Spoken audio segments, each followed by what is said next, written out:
Saƙa daɗaɗɗiyar sana'a ce da aka daɗe ana yin ta domin an samu fasahar ne tun kusan lokacin da aka fara sanya tufafi ta hanyar sarrafa samar da zare a gargajiyance da kuma sarrafa shi domin yin sutura.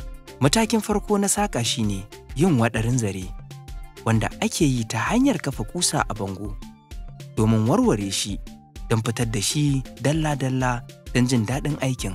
Saƙa ce muna yin ta. Sana'a ce a gare mu, ita kaɗai ce sana'ar mu a nan garin, amma kuma akwai wahala.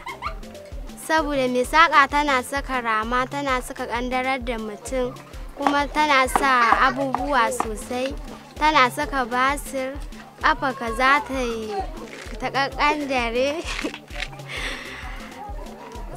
Saƙa dai tana da wahala gaskiya sosai.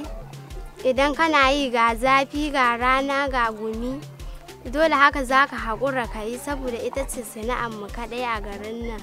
Na kai shekara 10 ina yin saƙa. Da na soma zare ne za a yi shi, a yi masa waɗari, sannan a ƙulla, sannan kuma a miƙa, a yi tariya, a saka a ƙoshiya, sannan a kama jefa. Da haka tun kana yi a hankala haka iya haka gwanance kai ma ka koyawa. Dole sai da waɗari saƙa za ta yi, in ba waɗari ba za ta yi ba, kuma idan ba tariya ma ba ta yi. Matakin farko za ka je ka siyo zare, sannan ka zo ka gyara, ka samo masa baki, ka naɗa, ka kama waɗari. Sai a naɗe, idan aka naɗe sai a je a ƙulla, idan aka ƙulla sai a miƙa. Idan ka miƙa sai ka taje, sannan sai ka fara.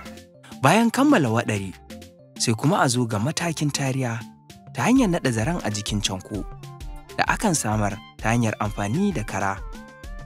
Sannan a nemo ɗan busuradi da ake murzawa a cinya domin naɗe zaren da kuma kwarkwaro da ake samar da shi daga icen bini da zugu ko ƙwanson biro na rubutu da ake naɗa zaren a jikinsa, sannan a maƙala shi a jikin hanjin koshiya